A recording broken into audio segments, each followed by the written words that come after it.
demande de l'applaudir, Monsieur Bernard Chalcha.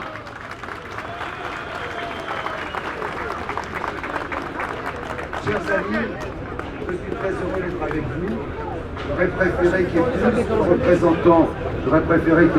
y ait plus de représentants, de représentants d'associations françaises et de la presse française. Il me semble que je suis peut-être le seul à être là et c'est bien dommage. Un de mes amis kabyles m'a dit il y a quelques jours, mais qu'est-ce que tu fabriques avec ce groupuscule de farfelus? Vous, groupuscule, j'ai pas l'impression que vous soyez un groupuscule. J'ai vu les vidéos des manifestations en Kabylie l'année dernière, c'était pas un groupuscule. Farfelus, il me semble pas du tout que vous soyez des farfelus. J'ai entendu, j'ai lu ce qui se dit officiellement par les porte-paroles du mouvement kabyle, par le MAC, ça me paraît tout à fait sérieux. Le mémorandum que votre président, mon ami Ferhat Meheni, présente à l'ONU, au secrétaire général de l'ONU, ce mémorandum qui demande l'autodétermination du peuple kabyle me paraît quelque chose d'extrêmement sérieux et que j'approuve et que nous approuvons avec mon ami Bernard Henry.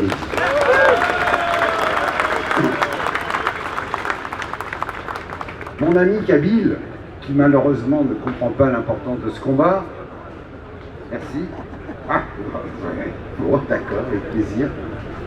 Mon ami kabyle me dit, mais en Algérie, il y a des combats plus importants. Les démocrates, les laïcs, les féministes. Il me semble que vous êtes l'élément porteur de cette transformation du Maghreb et que c'est vous qui pouvez donner l'impulsion en Algérie pour le féminisme, pour la liberté des femmes, pour la démocratie, pour la laïcité. C'est pour ça que le combat que vous menez pour votre autonomie et peut-être pour votre indépendance,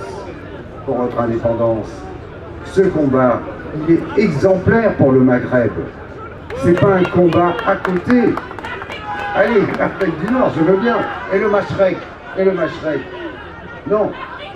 Bon. Allez, ne m'envoyez pas si je dis le Maghreb, c'est parce que c'est le plus simple pour moi. Bon, ben d'accord, je veux bien. Non, mais j'ai des amis kabyles en Libye. Bon, ben d'accord, en Afrique du Nord. Allez. Vous m'avez convaincu. Et je pense que c'est juste en effet.